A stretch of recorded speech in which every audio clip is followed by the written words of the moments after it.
चलिए अब आ जाइए, अब हम लोग डिस्कस करते हैं। तो ये हम लोगों ने डिस्कस किया था दैट किस तरह के प्रोटीन्स हैं एंड वो किस तरह का बॉन्ड बना रहे हैं। तो अब थोड़ा सा हम लोग उसका डिटेल में घुसेंगे। तो we will discuss about the integral membrane proteins, क्योंकि यही आपका आगे चैनल फैनल बनेगा, समझे कि नहीं। तो इसलिए इनके बारे में समझना बहुत ज़रूरी है, तब हम मेम्ब्रेन फिजियोलॉजी समझेंगे। तो ये हमारा इंटीग्रल मेम्ब्रेन प्रोटीन्स का डिस्कशन है। तो इसको हम लोग ए या 1 लगा देते हैं, है कि नहीं।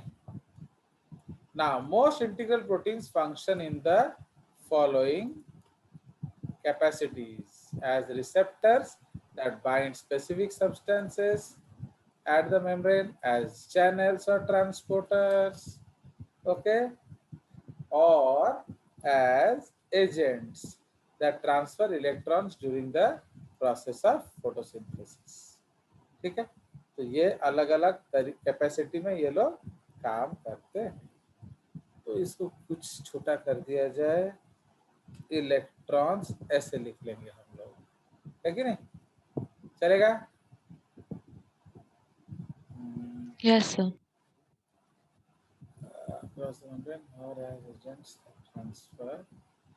इलेक्ट्रॉन चल जाएगा Yes, sir. During the process of photosynthesis and respiration. तो इसलिए हम लोगों ने सारा ही बात बोल दिया, क्योंकि ये चैनल है, इधर उधर लिंक करता है। तो like the phospholipids of the bilayer, integral proteins are also amphipathic, having both hydrophilic and hydrophobic portions. As discussed below, those portions are okay of the integral proteins that reside within the LVL and the transmembrane domain tends to have hydrophobic character. समझे कि नहीं। अब जो protein lipid bilayer के अंदर होगा तो वो आपस में कैसे लिंक्ड होगा, हाइड्रोफोबिकली लिंक्ड होगा। ओके, तो एज डिस्कस्ड, ओके, या हम लोग ऐसे सीधा लिख सकते हैं, दोज प्रोटीन्स या those portions of the protein that reside within the LBL, okay, tend to have hydrophobic characters. Amino acid residues in the transmembrane domain form van der Waals interactions with fatty acid chain of bilayer, which seals the protein into the lipid wall. As a result, the permeability barrier of the membrane is preserved. The protein is anchored within the LBL and the protein is brought into direct contact with surrounding lipid molecules. ठीक है, तो इसी चीज को हम लोग थोड़ा diagram देख कर आएंगे तो क्लियर हो जाएगा।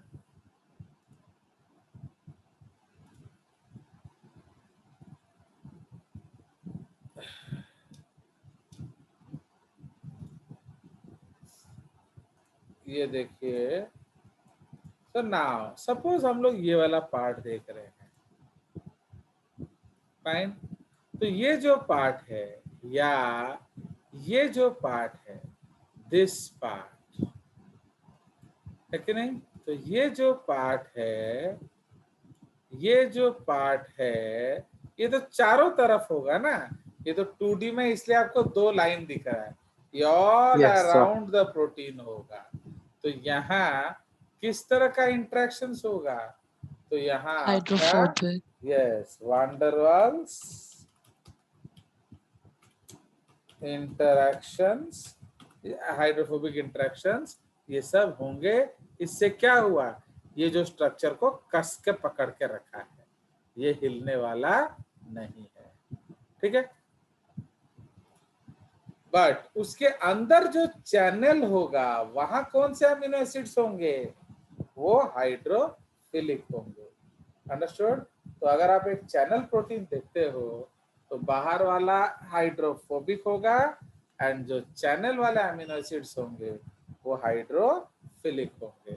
अदरवाइज क्या होगा, आपका हाइड्रोफिलिक थिंग्स पास नहीं करेंगे। अंडरस्टूड। Yes, sir. जो मैं जब हम लोग चैनल वैनल दिखाएंगे तो उसके डिटेल में मैं आपको उधर भी एक बार बताऊंगा। और क्या, see because you know that जेजेस is always in auto revision mode, तो इसीलिए हम लोग एक ही चीज को बार बार पढ़ते हैं। भले ही समीक्षा बोले कि वो टाइम वेस्ट है, बट स्टिल मुझे लगता है कि वो टाइम सेविंग है इन द लॉन्ग रन, है कि नहीं?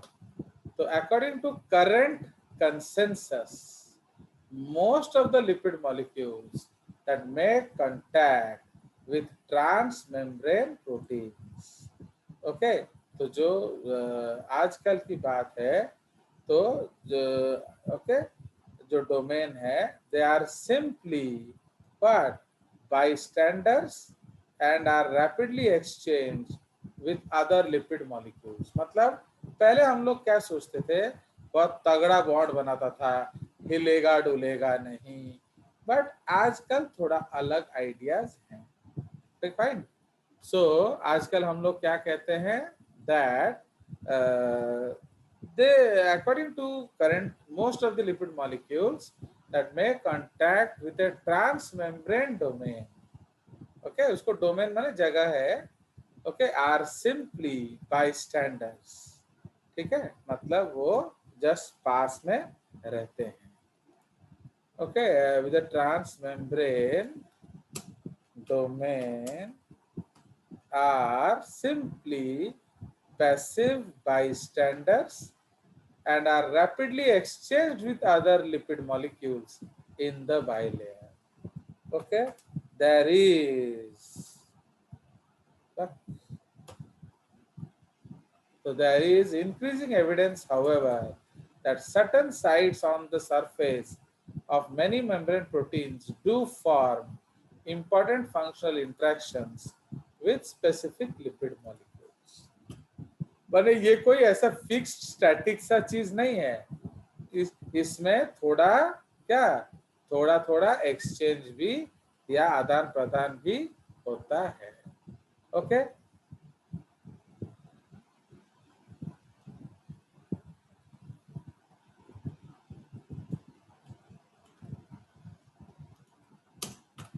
The channel does not open normally in a bilayer that lacks these specific lipid molecules, okay? अगर वो स्पेसिफिक लिपिड मॉलिक्यूल्स नहीं होंगे तो वो बाइलेयर में खुलेगा नहीं कभी, ओके तो ये आजकल का डिस्कशन से हम लोग को पता चल रहा है। नाउ अब दोज पोर्शंस जो कि आपका ओके दोज पोर्शन जो हम लोग के अंदर रहेंगे, okay those portions of an integral membrane protein that project into either the cytoplasm or ECF tend to be more like the globular proteins। तो ये ग्लोब्यूलर प्रोटीन जैसे हैं, तो ये लोग क्या करते हैं,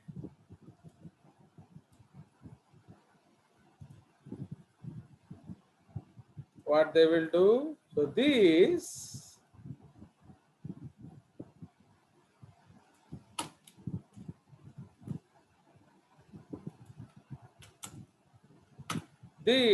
non-embedded domains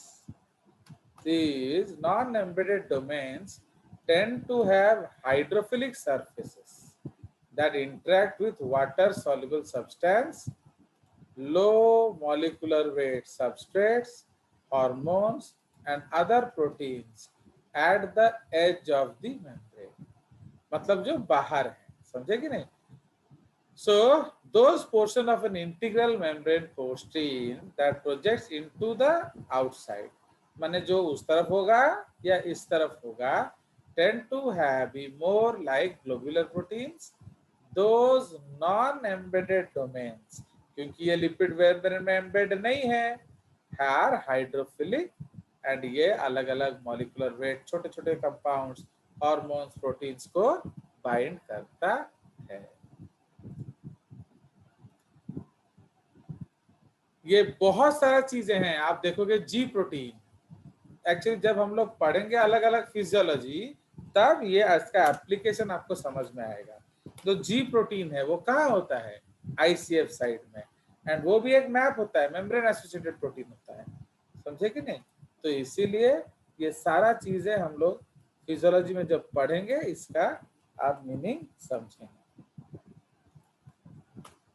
So in some proteins, okay, the transmembrane domains are essentially devoid of water molecules, whereas others allow aqueous solvent to penetrate, okay, deep into the protein membrane embedded regions. ठीक है, क्योंकि भाई protein है, थोड़ा सा water solubility रख दो तो पानी भी अंदर तक आ जाएगा। तो कुछ तो अलाउ करते हैं, कुछ नहीं करते। जो अलाउ करते हैं उसको लगते लगते पानी अंदर आ जाएगा, अगर वो अलाउ नहीं करेंगे पानी अंदर नहीं आ सकता। Several large molecular families of membrane proteins contain an interior channel. आ गया हमारा ट्रैक पे, that provides an aqueous passageway through the LBL. The linings of these channels typically contain key hydrophilic residues at strategic locations. Okay, integral proteins need to be fixed structures but may be able to move laterally within the membrane. Okay, तो इसलिए कोई जरूरी नहीं कि वो बंधा हो, तो थोड़ा सा इधर उधर भी हो सकता है। अगर इधर उधर नहीं होगा तो how they will flip flop, how they will carry, है कि नहीं। तो वो कैरियर का काम कैसे करेंगे, वो फ्लिप फ्लॉप कैसे करेंगे।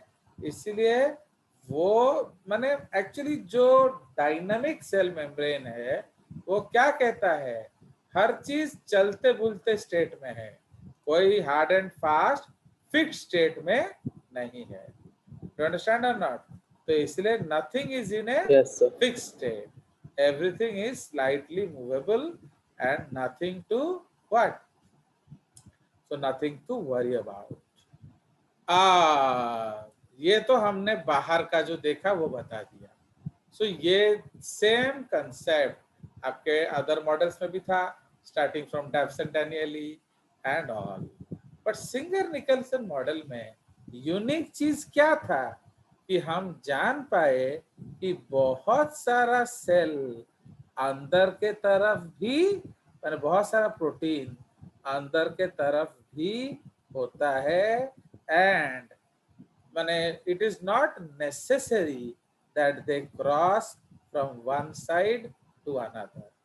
कुछ प्रोटीन्स जो इंटीग्रल हैं वो पूरा आर पार नहीं होते हैं, वो डिफरेंट डेप्थ्स तक डूबते हैं, समझ रहे हो।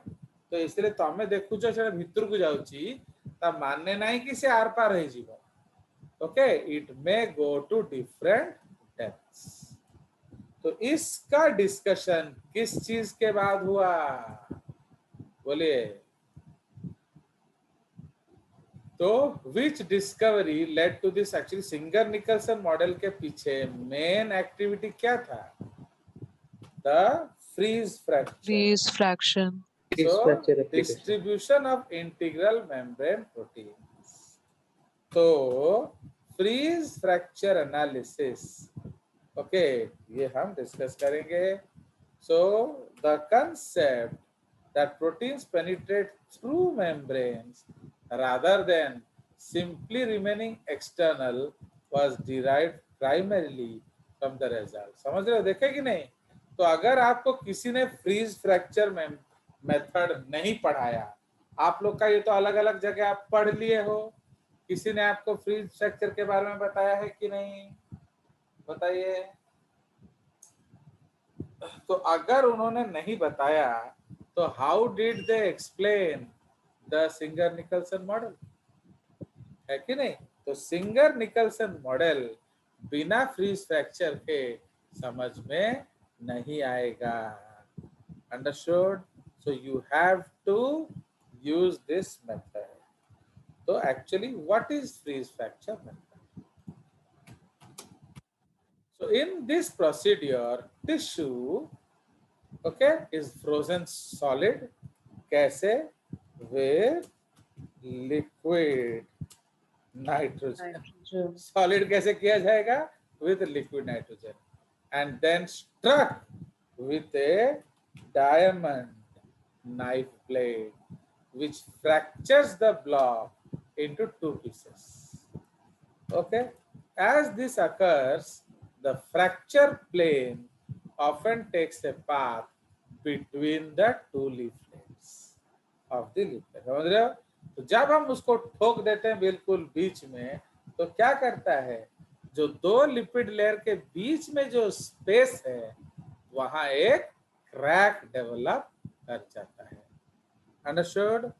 तो ये जो क्रैक है, अब हम लोगों ने see before this nobody saw the inside, सबने आइदर ECF साइड देखा या ICF साइड देखा, so we cannot blame them.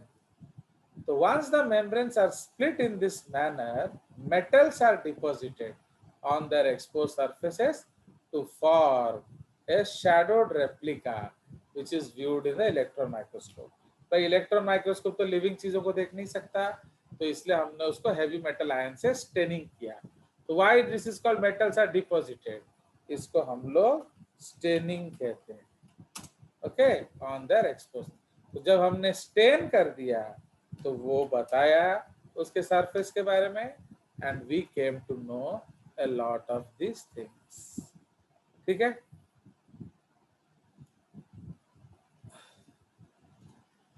now the replica resembles, okay, the replica resembles a road strewn with pebbles which are called membrane associated particles. Since the fracture plane, माने अगर आप उसको देखोगे, कैसे देखो कितना सुंदर लैंग्वेज ये लोग यूज कर रहे हैं। माने जैसे नया नया रोड डालते हैं तो सबसे पहले क्या डालेंगे, बोलो? बड़ा बड़ा बोल्डर है कि नहीं? सपोज आप कभी गांव वाँव जा रहे होगे तो आप देखोगे रास्ते भर में बोल्डर पड़ा हुआ है। तो lot of times when we go to our village, it is a remote village, तो वहाँ रोड जब बन रहा होता है वो एक हाईली स्लो प्रोसेस होता है गांव में, तो इसीलिए a lot of times उधर सिर्फ बोल्डर होंगे, ठक ठक ठक ठक ठक ठक करके हमें उन बोल्डरों के ऊपर से कार लेके जाना पड़ता है। तो बेस्ट क्या लेके जाते हैं? रोड रोलर, है कि नहीं? तो जस्ट लाइक दैट। तो द रेप्लिका, जो आप जैसे आप मेम्ब्रेन का फोटो बनाओगे, ये कैसा दिखेगा? The road strewn with pebbles. Okay, आया समझ कि नहीं? कितना सुंदर उन्होंने लैंग्वेज यूज किया है, देखिए। तो that is why a good book always guides and Kalu always misguides. चलिए, so now तो अब ये किसने एक मैसेज भेज दिया, चलिए। So since the fracture plane passes through the center of the bilayer, most of these particles correspond to integral membrane proteins that extend to least halfway through the bilayer. Okay, when fracture plane reaches a given particle, it goes around it, okay, together, then cracking it in half. Consequently, each protein separates with one half of the plasma membrane. ठीक है, तो जब उसको तोड़ा जाता है तो वो हर चीज नहीं तोड़ देता है, समझे कि नहीं? आप जैसे सपोज पेन का ढक्कन आप खोल रहे हो, तो पेन का ढक्कन खुलता है ना, पूरा आधा पेन टूट जाता है, सिर्फ ढक्कन ढक्कन खुलेगा। तो इसीलिए जब हम लोग उसको काटते हैं, ओके, जब उसको डायमंड नाइफ हिट करता है तो सिर्फ उसका लिपिड लेयर अलग होता है, प्रोटीन्स को वो अफेक्ट नहीं करता, इसीलिए वो टूटता नहीं है। Consequently, each protein separates with one half of the plasma membrane, leaving a corresponding pit in the other half. दूसरे हाफ में क्या हो जाएगा? एक छेद। तो इससे क्या पता चला, बोलो, कि वो किस मेम्ब्रेन में था? बाहर वाले मेम्ब्रेन में था या अंदर वाले मेम्ब्रेन में था? या कितना दूर आया था, हर चीज पता चलेगा। ठीक है। So one of the great values of freeze fracturing technique is that it allows an investigation of the micro heterogeneity of the membranes. Localized differences in the parts of the membrane stand out in these replicas and can be identified. ठीक है, तो आप उसमें जो variations है उसको आप ढूंढ सकते हैं। ठीक है, तो इसलिए मैं आपको वो फोटोग्राफ दिखाता हूँ। तो जो मैं ऑलरेडी आपको पिछले बार में भी दिखाया था, और उसमें वो क्लियर फोटो नहीं था, है कि नहीं। तो यहाँ हम लोग एक क्लियरर फोटो देखेंगे।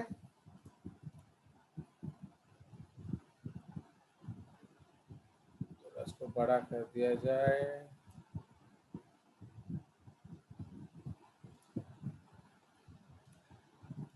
Now see this layer. So actually this was the basis of what? This was the basis of the Singer-Nicholson model. क्योंकि उसके पहले आइदर तो लोगों ने ये वाला साइड देखा या तो लोगों ने निचले वाला साइड देखा, तो उनको सिर्फ कुछ कुछ देखो, ये ऊपर से कैसे लग रहा है, गोल गोल गोल ऐसे लग रहा है कि नहीं, तो उन्होंने बोला ये ग्लोब्यूलर प्रोटीन है। उस तरफ भी ये गोल ऐसे गोल दिखेगा, तो व्हाट दे फाउंड, क्यों हो proteins are globular. Okay, but मजबूरी उनका क्या था कि वो अंदर की बात तो देख ही नहीं पा रहे हैं। Okay, so you are unable to know what is happening. चलिए, तो अब जैसे ही हमने डायमंड नाइफ इधर मारा तो ये लेयर ऊपर चला गया, देख रहे हो। तो जब ये चला गया, प्रोटीन को ले गया, तो इसका मतलब इसके साथ स्ट्रॉन्ग बॉन्ड था ना, इसके साथ स्ट्रॉन्ग बॉन्ड था, बोलो। ऊपर वाले के साथ। तो अब यहाँ क्या हो गया, एक छेद बच गया। उसी तरह से ये नीचे वाले के साथ जुड़ा रह गया, इसका मतलब अटैचमेंट इसका इसके साथ है ना, उसके साथ अच्छे से था, नीचे वाले के तो अब इधर एक छेद बच गया, समझ रहे हो। ये तोड़ा नहीं उसको, it did not break. What does that prove? That actually ये क्या प्रूव करता है कि ये तोड़ा नहीं, मतलब what does it prove? कि ये जो बॉन्डिंग इंट्रिकेट नहीं है। अगर ये अच्छी देखो, इसका मतलब क्या है, ये लेयर अलग अलग है, ये सॉरी ये एक लेयर है, ओके, एंड ये एक और लेयर है, एंड उनके बीच में डेफिनाइट गैप है कि नहीं। अगर ये पूरा का पूरा एक लेयर होता, तो अगर हम झटक देते तो क्या होता, ये भी टूट जाता, ये भी टूट जाता। बट ये क्यों नहीं टूटा, बिकॉज दोनों मेम्ब्रेन के बीच में एक डेफिनाइट गैप है। तो जैसे ही हमने पीटा उधर, तो सटाक से ये ऊपर खुल गया एंड ये नीचे खुल गया। Clear? So this is what happened. Understood? And as usual, you see the exterior side is rich in what? Glycoproteins. And the interior side is deficient in glycoproteins. दिख रहा है? चलिए, तो इसको हम सेव कर लेते हैं। आप थोड़ा नीचे जाएंगे, उसका इलेक्ट्रॉन माइक्रोग्राफ देखेंगे, तो इलेक्ट्रॉन माइक्रोग्राफ में आपको कुछ इस तरह से दिखेगा, देख रहे हो। तो ये क्या देख रहे हो, white is white, tell me, ये व्हाइट क्यों है, बिकॉज वो लिपिड है, इनसेंसिटिव टू स्टेन। तो समझ रहे हो कि नहीं, जो लिपिड लेयर है वो इनसेंसिटिव टू स्ट्रेन है, इसलिए वो इलेक्ट्रॉन क्या डेफिशिएंट है। बट ये जो काले काले डॉट्स क्या हैं, ये सारे proteins. Proteins. Okay, so why they are so deep? Because they are electron dense, and अगर इलेक्ट्रॉन डेंस होगा तो इलेक्ट्रॉन माइक्रोस्कोप में बढ़िया फोटो खींचेगा। खींच मेरी फोटो, खींच मेरी फोटो, वो गाना नहीं है, उसी तरह से। तो सिंस उसमें बहुत इलेक्ट्रॉन्स है तो बढ़िया फोटो खिंचा रहा है, एंड लिपिड में डेंस इलेक्ट्रॉन कम है इसीलिए वो हल्का दिख रहा है। तो ये आपका एक electron micrograph. So this is the case. तो ये हमारा डिस्कशन था with respect to the freeze fracture technique, and ये जो फ्रीज फ्रैक्चर टेक्निक है ये सबसे इम्पोर्टेंट है। क्यों? इसने आपका जो फेसेस दिखाया, ओके, जो आपका प्रोटोप्लाज्मिक फेसेस एंड एक्टोप्लाज्मिक फेसेस दिखाया, प्लस जो बीच का जो बाइलेयर का जो स्ट्रक्चर है, अंदर का बात उसने बताया, एंड बताया कि हर प्रोटीन आर पार नहीं जाता, कुछ थोड़ा सा अंदर जाता है, कुछ थोड़ा और अंदर जाता है, कुछ थोड़ा ज्यादा अंदर जाता है, एंड कुछ आर पार हो जाते हैं। Understood? So that is why this was the technique which gave it the basis. ठीक है, चलिए, तो we will continue our discussion tomorrow. Fine. So if you have something you can discuss. Yes, sir.